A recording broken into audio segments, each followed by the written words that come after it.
dari Polres Metro Jakarta Barat akan menyampaikan rilis terkait perkara tindak pidana pembunuhan berencana, pembunuhan disertai tindak pidana lain dan atau pembunuhan sebagaimana dimaksud dalam pasal 340 KUH pidana, pasal 339 KUH pidana atau pasal 338 KUH pidana. Untuk tempat kejadian perkaranya, Jalan Angke Barat nomor 117 RT 05 RW 02 Kelurahan Angke Tambora Jakarta Barat. Waktu kejadian hari Sabtu tanggal 1 Maret 2025 sekitar pukul 14.00 waktu Indonesia bagian Barat. Pelapor atas nama Roni Effendi.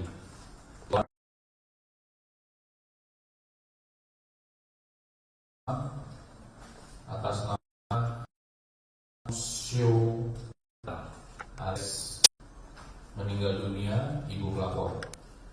Korban kedua Eka Serlawati, meninggal dunia kakak pelapor. Pelaku Febri Arifin alias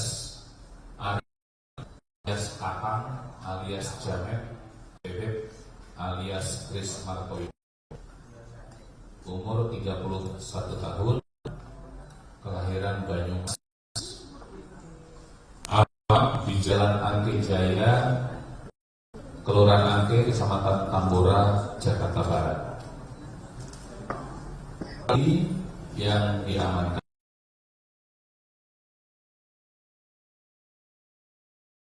pakaian lengan panjang motif merah putih dan celana jeans milik Ban Chong Seo Lan alias 2. Kain sarung berwarna coklat dan baju warna hitam milik korban MK Serlawati. 1 unit handphone Phoenix warna ungu milik tersangka. 4. 1 unit handphone merek Infinix warna biru. Ini handphone yang dibeli dari uang hasil kejahatannya. 5. 1 unit handphone merek Samsung berwarna merah. Handphone ini milik korban pertama. 6. 1 unit sepeda motor Jupiter warna hitam merah nomor 460 WAO. 7. Helm merek WRC.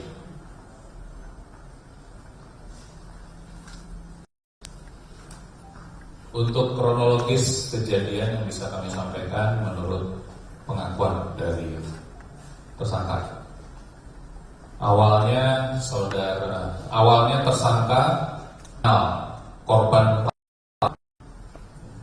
sebagai tetangga dan sudah rutin meminjam uang sejak tahun 2021 hingga 2025 yang berjanji pelunasannya secara dicicil. Namun sampai waktu kejadian hutang itu belum bisa dilunasi.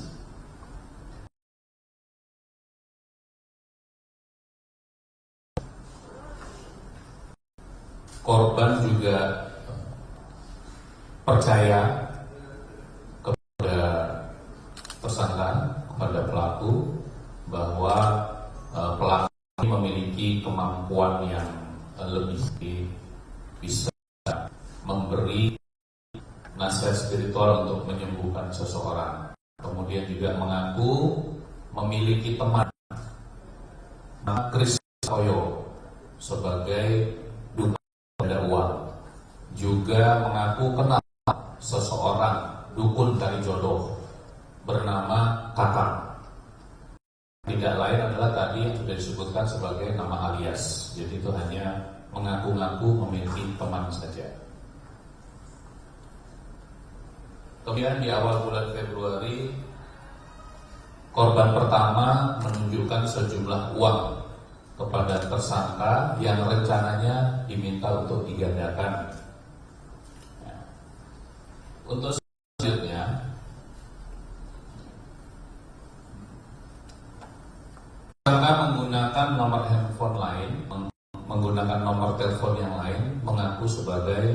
Kris Martoyo atau dukun pengganda uang, dan juga menggunakan lain sebagai kakang. Ini sebagai dukun mencari jodoh yang digunakan untuk mencarikan jodoh kakak korban, kakak pelapor korban kedua. Kemudian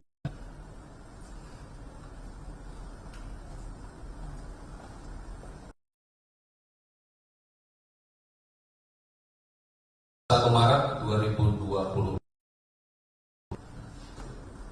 itu sudah ada kesepakatan atau berjanji untuk melakukan ritual oleh dukun tadi mencari jodoh dan melakukan juga penggandaan uang. Pada saat tanggal 1 sekitar pukul 12 waktu Indonesia Barat, pelaku ini datang ke rumah korban membawa berbagai peralatan untuk ritual kedua kegiatan tersebut. Kemudian pada saat kejadian sudah ada persiapan untuk korban kedua melakukan ritual. Jadi sudah berada di kamar mandi menggunakan sarung yang sudah kami sebutkan, menunggu di sana. Kemudian untuk korban pertama berada di ruang dalam rumahnya untuk bersiap juga ritual penggandaan uang. Setelah komunikasinya melalui telepon, komunikasi melalui telepon, dan sudah dijanjikan uang akan digandakan. Tetapi pada saat proses menggandakan uang terlalu lama dan tidak berhasil. Akhirnya korban pertama marah-marah kepada pelaku dan mencaci maki pelaku. Itulah pelaku merasa tersinggung, merasa emosi,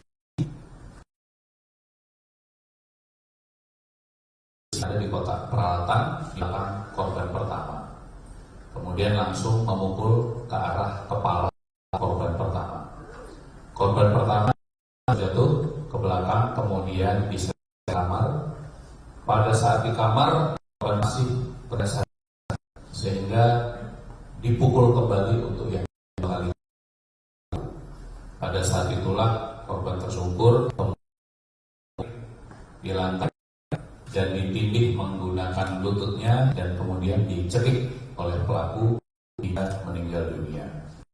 Untuk memastikan meninggal dunia, pelaku mencekik korban pertama menggunakan kayu juga.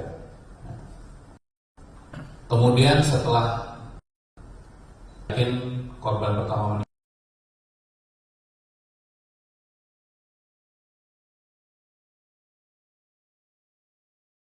menutup pintu kamar.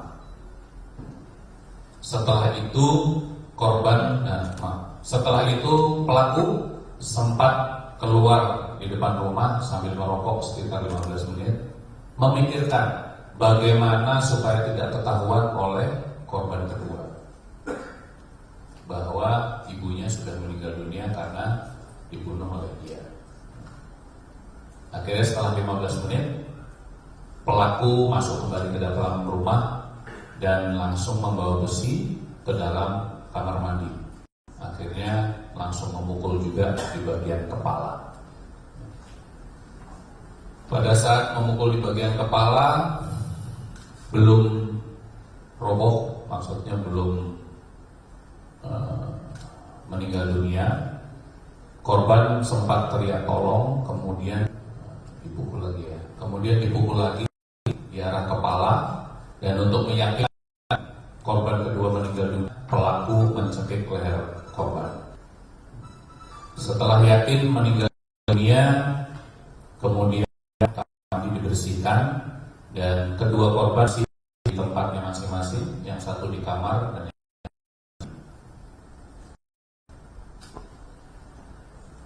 kemudian korban keluar di depan ada tutup toren tempat penampungan air. Akhirnya memiliki ide untuk menyembunyikan korban-korban dalam toren. Korban dipindahkan diseret dari kamar dan diseret dari kamar mandi secara bergantian, kemudian dimasukkan ke dalam toren. Setelah semuanya setelah kedua korban dimasukkan ke dalam toren, berusaha untuk membersihkan sisa darah. Kemudian punya juga mematikan sebagian rumah supaya terlihat sedang ada masalah listrikan. Sebelum pulang ke rumah, pelaku sempat menggunakan handphone milik korban pertama menghubungi pelapor atas nama Roni. Di rumah menyampaikan bahwa di rumah sedang ada tukang listrik karena di rumah sedang ada gangguan listrik, lampunya mati. Jadi kondisi rumah lampunya dimatikan. Kemudian sekitar pukul 48 waktu Indonesia Barat atas nama Roni kembali rumah. Saat itu bertemu dengan pelaku namun tidak mengenali karena kondisinya saat itu rumahnya gelap dan menggunakan masker. Pada saat ditanya, menyampaikan pelapor menanyakan mana, kemudian pelaku menjawab, 5 menit yang lalu ibu bersama kakak keluar rumah. Setelah itu pelapor bernama Roni 19.15 keluar rumah kembali menggunakan sepeda motor dan pelaku masih berada di dalam rumah. Setelah pelapor meninggalkan rumah, pelaku mencari uang yang tadi disebutkan korban pertama untuk digandakan dan ditemukan uangnya dan diambillah sejumlah 50 rupiah. Kemudian untuk pelaku meninggalkan rumah, mengunci semua, menutup pintu-pintunya dan menutup gerbang, ya, menutup gerbang atau pagar dengan kunci gembok yang tergantung dari dalam. Setelah itu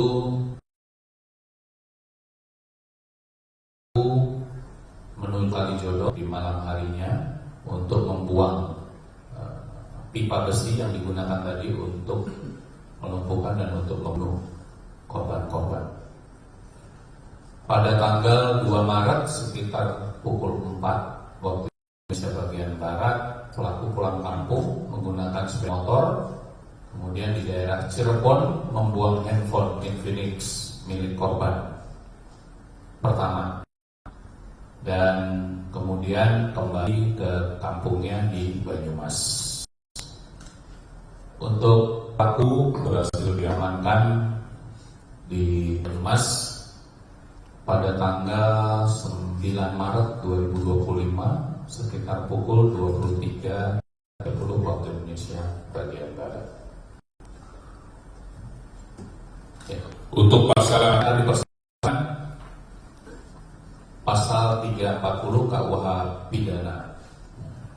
Barang siapa dengan sengaja dan dengan rencana terlebih dahulu merampas nyawa orang lain diancam karena pembunuhan dengan rencana. Pasal 339 KUH pidana, pembunuhan yang diikuti, disertai atau didahului suatu perbuatan tidak pidana yang dilakukan dengan maksud untuk mempersiapkan atau mempermudah pelaksanaannya atau untuk melepaskan diri sendiri maupun peserta lainnya dari pidana dalam hal tertangkap tangan ataupun untuk memastikan penguasaan barang yang diperoleh secara melawan hukum.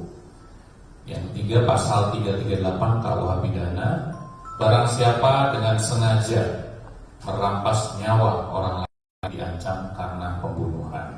Dari pasal-pasal tersebut untuk ancamannya yang pasal 340 ancaman pidana mati atau pidana penjara seumur hidup atau paling lama 20 tahun.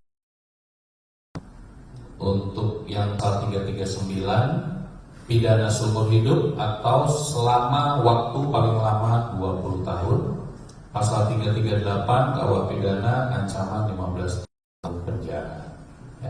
kasih. Itu yang bisa kami sampaikan untuk pengungkapan perkara ditekannya 2 mayat ibu dan anak dalam toren penampungan air. Misalnya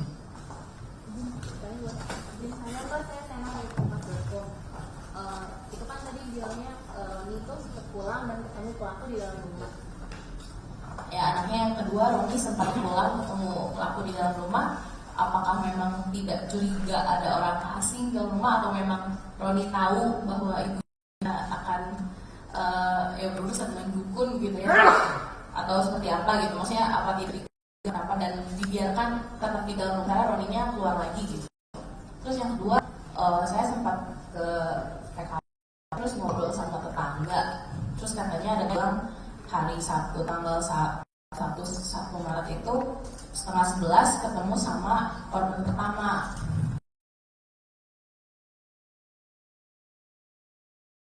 Dan katanya ngakunya mau pulang kampung katanya gitu, tapi memang cuma bawa tas lempar kecil aja gitu, bukan kayak mau mudik bawa banyak barang. Itu apakah si korban pertama hendak mengambil uang yang 50 juta itu, atau ada penjelasan lain gitu? Baik, terima kasih Pak. Terima kasih.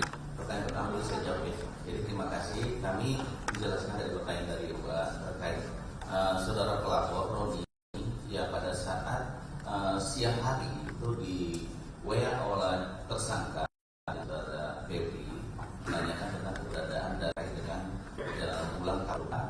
Namun untuk ibu yang mengaku tersangka bahwa ada perbaikan listrik di rumah. Jadi Roni sama sekali tidak curiga, makanya Roni kurang lebih jam 17.48. Lalu ada pertanyaan dari Roni yang dijelaskan oleh Pak Kapolres tentang keberadaan ibu ataupun kakaknya tersebut. Pada saat itu memang kondisi rumah gelap, jadi dikondisikan oleh tersangka Febri bahwa seakan-akan ada kerusakan listrik di rumah korban. Untuk pertanyaan itu terkait yang bagaimana ada informasi dan sebagainya, sebenarnya untuk diri mungkin dari tetangga mendengar, tapi dari hasil pemeriksaan terkait mungkin ada terkait saudara korban, kakak korban Eka terkait minta tolong saja dijelaskan oleh pemeriksaan kami. Ini melanjutkan pertanyaan dari Sena, Pak. Yang pertanyaan, ketika Roni kembali ke rumah, ini apakah tidak mencium adanya bau anjir ketika, dan apakah pelaku mengetahui bagaimana cara membersihkan bau anjir tersebut ketika melakukan pembunuhan? Barang bukti seperti disebutkan, selain sepeda motor ada senapan angin. Kemudian senapan anginnya sepertinya belum ditujukan di sini, dan mungkin senapan anginnya ini dipakai tersangka untuk apa begitu, dan mengapa tidak ditunjukkan di sini. Dan mungkin itu sebelum tidak sebenarnya. Terima kasih Pak untuk pertanyaan terkait untuk saudara Roni kenapa tidak mencium bau dan sebagainya. Pada pukul 17.48 datang ke sana saudara Roni, namanya suasana gelap, beliau katanya mau bersendiri, istilahnya si Roni kamar mandi untuk membersihkan dirinya sendiri itu katanya mau berangkat ke garis selanjutnya. Jadi kurang lebih Ada segera berangkat ke lantai 5 untuk mengikuti lapor berdebat. Diulangi sekali lagi. Pada berangkat BO dan segera berangkat ke lantai 5 untuk mengikuti lapor berdebat. Terima kasih.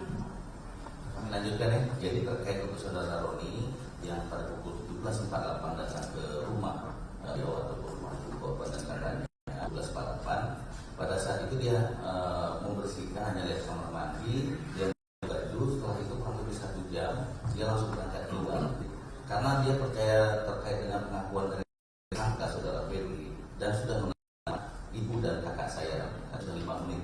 Dan setelah saya percaya ini kemudian keluar. Jadi setelah dari keluar beliau nginap di, kalau tidak salah, di salah satu hotel, memang karena udah janjian sama temannya. Dan selanjutnya terkait untuk barang bukti dari Mbak tanyakan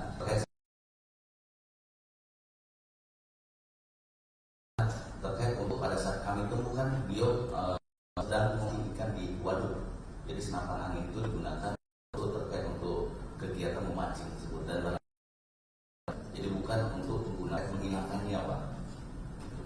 Berarti Roni sama sekali nggak menaruh kecurigaan apa sama sekali ya Pak?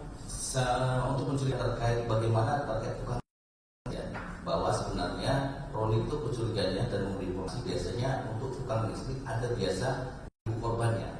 Dari situ dia memberi informasi ke kami, ada kecurigaan. Namun karena serah si pelapor Roni mau merasakan menggunakan WA ibu korban dan dengan Roni seakan-akan itu dari WA ibu korban. Dari situ dia menanyakan, oh ya udah nanti mungkin agak sore kami Roni kembali ke rumah. Di situ situasi disetting bahwa rumah itu gelap, jadi seakan-akan ada padahal di tetangga sebelah terang rumah. Mungkin karena pikir ada aliran listrik atau seperti apa, makanya ada tukang listrik yang disiapkan oleh tersangka sendiri, yang tadi diperintahkan oleh Chris atau kakak sendiri.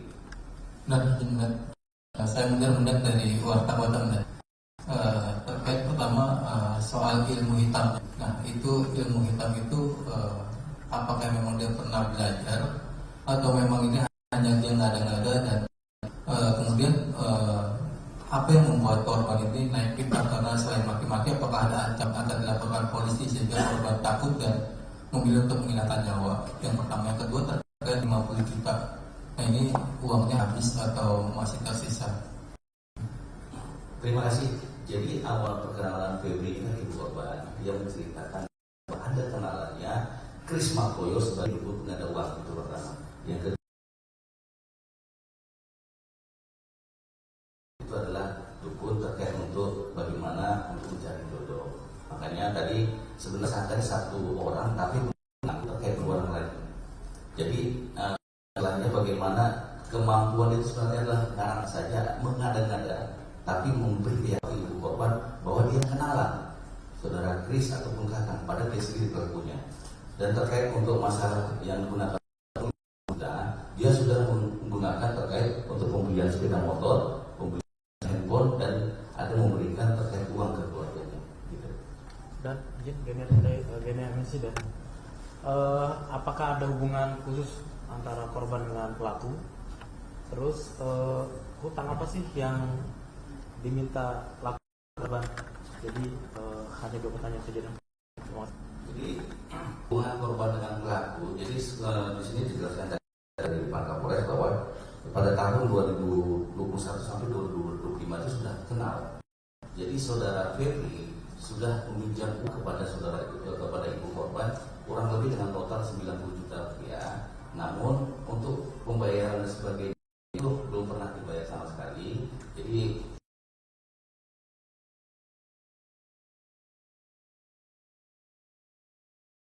kemampuan dimiliki oleh Febri padahal ngaku pada kakak atau Chris, gitu Mas. Hutangnya itu untuk apa dia?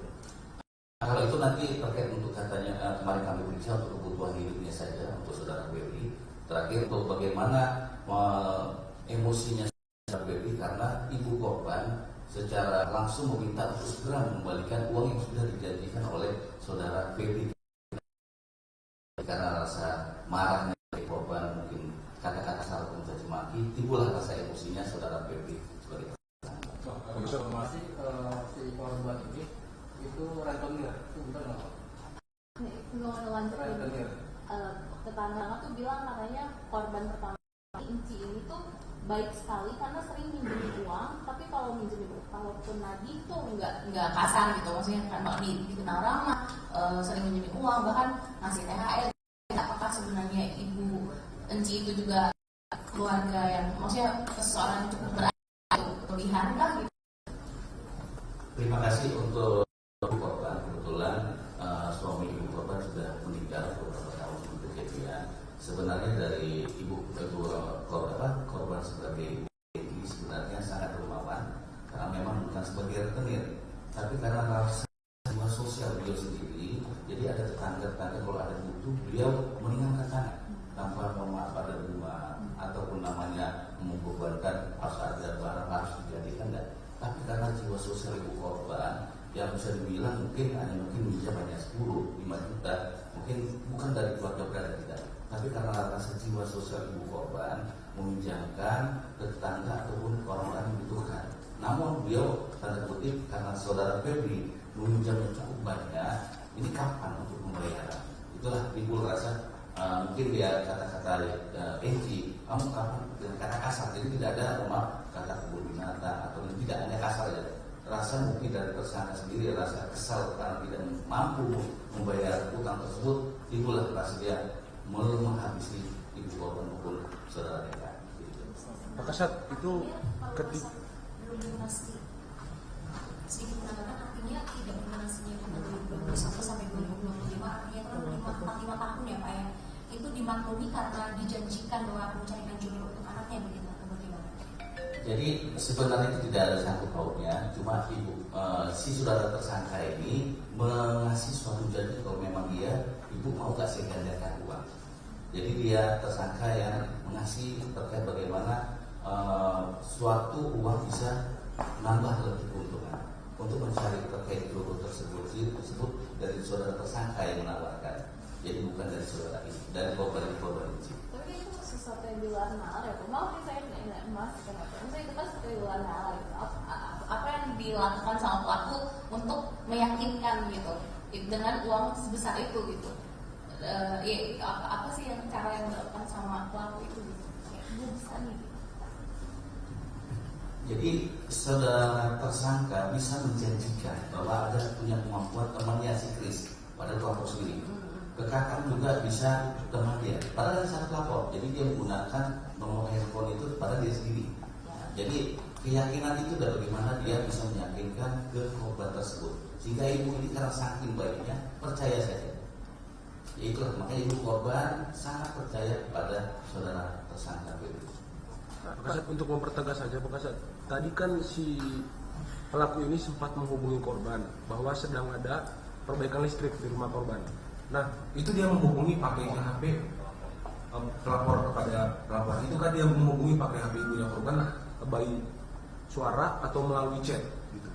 Terus yang berikutnya ini kan dia membuang barang bukti di dua tempat yang berbeda, handphone fix tadi dan juga pipa itu ke Kalijodo.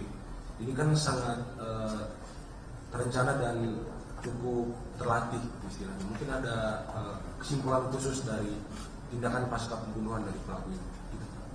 Terima kasih untuk saudara ibu korban memiliki handphone Infinix. Setelah ibu korban dieksekusi oleh saudara Baby, dia mengambil handphone ibu korban. Seakan-akan dia meng-WhatsApp si Roni.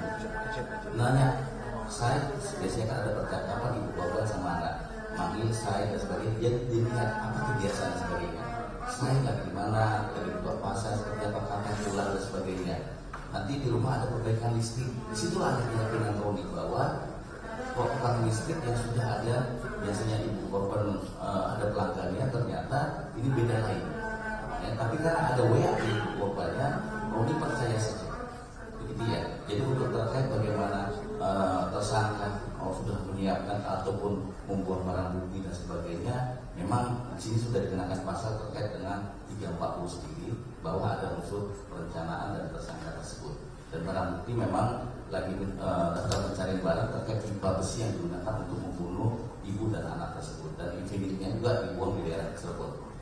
Pak, mau konfirmasi lagi Pak satu hal. Kalau Roni itu memang tinggal di rumah itu atau soalnya dia bilang dia tuh nggak kos di luar. Kalaupun memang dia nggak kos di luar, kenapa pada hari itu, hari Sabtu itu dia pulang, tapi dia karena masalah istri itu kenapa dia nggak stay di rumah aja kalau memang dia tinggal di rumah ya? Kenapa dia tidurnya di hotel gitu?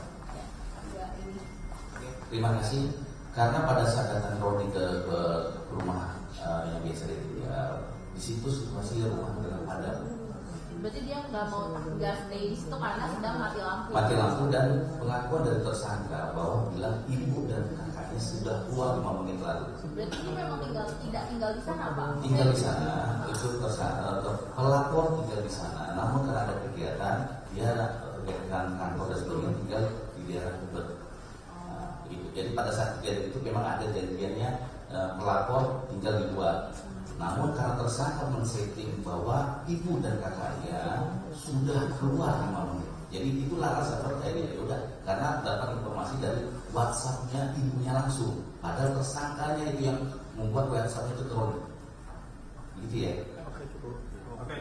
Bapak Pak, sebelum kejadian ini pelaku pernah melakukan atau mengaku bisa jadi dukun pengganda uang nggak sih Pak ke korban-korban sebelumnya, atau justru residivis penipuan kayak gini Pak? Sampai sekarang kami hanya terkait ini masih menerima terkait yang perkara yang menjadi alasan kejadian Pak ini untuk, namun tersangka terkait bagaimana penggandaan uang kami belum dapat laporan lagi, tapi kami pendalaman terkait saksi-saksi maupun barang bukti yang kami temukan terkait dari handphone ataupun saksi-saksi yang menerangkan kami begitu. Korban,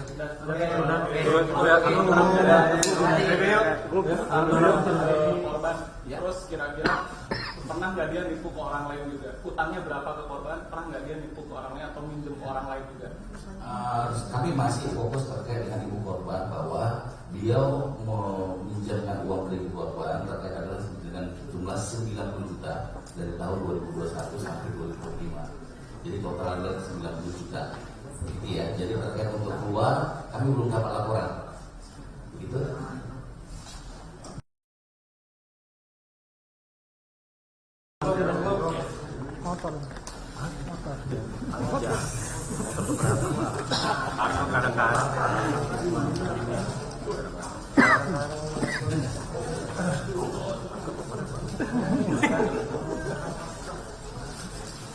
Benar, puasa itu Pak. Tunggu matan. 1, 2, 3 tengah. Kiri Pak, kiri.